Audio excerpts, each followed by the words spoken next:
There we go. Good evening, guys, ladies and gents. My name is Ray. I'm from Cape Town. And yes, that is actually me there. And that's a three-piece suit with silk cufflinks, the full tilt. And I am in the beautiful Cape Town. It's my playground. That's Table Mountain on the right-hand side and Signal Hill, Robben Island in the background. And I'm known for doing, how should we say, weird and wonderful things, like abseiling off the mountain because it was quicker than waiting for the cable car to get down. In 2010, I walked from Cape Town to Zimbabwe. The joke along the route was, can't you afford a bus ticket? Can't you afford a plane ticket? And when I got there, it took me 3 months. I didn't really want to get home anytime soon, so I got hold of this beautiful bicycle. Her name is Julie, and I spent 2 weeks cycling across the country with no gears and those back pedal coaster brakes. And after that, I said, all right, I've walked across the country, I've cycled across the country, what's next? And I chose something water-based. And someone had mentioned something called riverboarding. Now, for those of you who don't know what riverboarding is, it's basically a glorified boogie board that you would use in the waves, but instead you lie down and you go down rivers. Probably not my best idea I've ever had. Dave, if you're listening, it's the best idea ever, and I want to join you on an expedition for it. But it's very immersive, shall we say. So normally in a boat or on a raft, you get a bit wet and the water splashes. Here you're in the water, and quite often when you're going through rapids, you're actually under the water as well. And every now and then you fall off a waterfall lying down. And I didn't actually run this waterfall. We tried. Things just didn't work out that day. And I actually came out of this river with a very, very bad eye infection. I couldn't see for months. I had disgusting things coming out of my eye. And it all started, and I said, right, riverboarding's it, water quality, let's do this thing.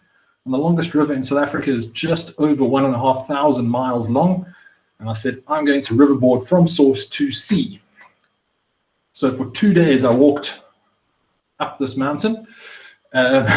It was a pain. Let's just leave it at that. I camped about halfway up. I got robbed overnight by drug runners coming out of Lesotho, trying to get their drugs into South Africa illegally. And my gear between my board, which is this orange thing over my shoulder, I'd walk up, drop my board and some of my gear, turn around, walk back for 20 minutes to go and fetch the rest of my gear, and then walk back up. So I've actually climbed this pass twice. Slept about halfway up, and that was the source of the river. No big fountains, no big sign saying source of the Orange River, no banners, no fanfare. It was literally just a piece of muddy ground. And I thought, great, if this is the way the next 2,500 kilometers is going to go, I'm not going to have fun. But I drank my first sip of fresh water. It's the cleanest water I've ever had in my life. It was absolutely amazing. And I set off. And slowly but surely, camping along the way, I didn't have a tent with me because I just didn't have space in the bag. So thankfully in Lesotho, there are a lot of villages, and it started off really well. I was getting into stay with the chief and the hut and local cultures, but in the water, it wasn't going all that well. Without an expedition pack, you're fairly nimble in the water. With this big weight on your back, with food and first aid and a camera and all the other stuff and some clothes for in camp, you're flopping all over the show. And when you start getting to rapids like this, where navigation is key, you become a bumper car.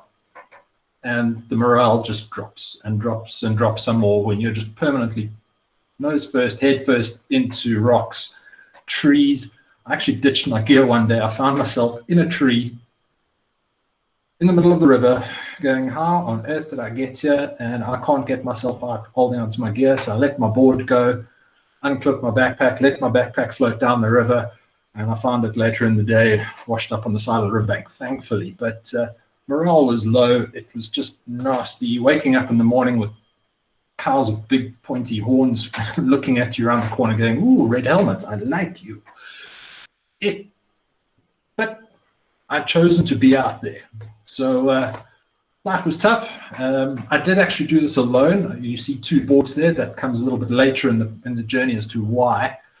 But life was lonely out there. It was stark, survival, a little bit of solar panel in the day.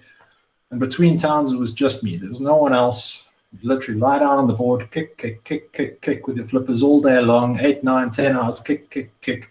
And you're literally just looking at reeds either side of the river, and that's about it. The cold snaps are coming, waking up in the morning, unable to unzip your tent because there's frost. And you get out to your tent in the morning, and your tent, and your wetsuit, which is protecting you from the cold water, is frozen solid. And the only way to get your wetsuit unfrozen is to climb into the wetsuit, into the water with the frozen wetsuit to try and thaw it out. Life wasn't going too well, and this came very close to my face one day, maybe less than a foot away. And I said to myself, geez, I'm tired, I'm bored, I've been pushing so hard, I'm getting sloppy with my decision making. And I was running rapids without actually seeing what was on the other end. So I was just blindly going through now, because I figured out how to handle the board with the extra load. And then I came across this in the river. And basically farmers on either side of the rivers, instead of driving long distance to get to a bridge to cross the river, they were just building their own bridges. And when the river flooded, it washed everything away, and they left the debris in the river. And one day this happened, where a piece of metal went through my board. And if you look, that's probably, from where my leg is leaning against the board, it's probably half a foot, maybe a foot. And I said, geez, I'm all alone out here. If this had happened to me, where it came and that would have gone straight through my femoral artery, and I would have bled out in the middle of the river in a matter of minutes. So I made the decision to then scout every single rapid, irrespective of how big, how small. I must get out, I must look. And I got out the very next rapid, and I slipped, I fell, and I broke 3 vertebrae in my back. I was at the bottom of the rapid. My gear was at the top of the rapid because I was walking down to scout. It took me a few hours to get up. Pop painkillers like people eat Astros, and I floated down to the next town, which was a day and a half away. And they got me to medical facilities, and basically I got brought home for medical assistance. And I got cabin fever, and it got the better of me. And I'd started this journey because of waste and pollution in the water. And I said, this is actually a school about halfway down the river. This is their sports field. And I've been doing talks along the way. We've been hosting cleanups with the schools and the communities. And by that stage, I'd spoken to probably 6,000 school kids. And we were on about 4,000 bags of litter that had been picked up along the banks of the river in small towns. And I said, I've got to get back out there. So every single voice running around in my head saying, I need to get back out there. I don't care what the doctors say. They say I'm not going to be paralyzed. It's a bad break, but it's not too bad. I should be okay. So me and all the voices in my head, every single one of them, went back out to the river and said, right, this is it. This is Hell's Gate Rapid. This was a testing ground. If I could get through this, the rest of the river would be fairly easy, or so I thought. But anyway, happy as Larry, I got through this, and I got to the confluence with one of the other major rivers in South Africa, and it's about 1,500 kilometers down the river now, so I'm well over halfway. And I phoned my mom, and this is actually the first time from the source when I said, I can do this. What you don't see there is about 5 minutes before, I was bawling my eyes out, crying on the phone with my mom. Mom, I can't do this. This is amazing. I didn't know. I'm sorry. I love you. I'm sorry I'm giving you gray hairs. Big smiles. And I went and camped that night, and I said, all right, time to give this horns. And tackled it with a whole new approach. Everything had just been getting me down, down, down. Came back, survived Hell's Rapid, and I said, hell yes, let's do this. And this is probably my favorite photo from the entire trip. And this got onto Red Bull Adventure.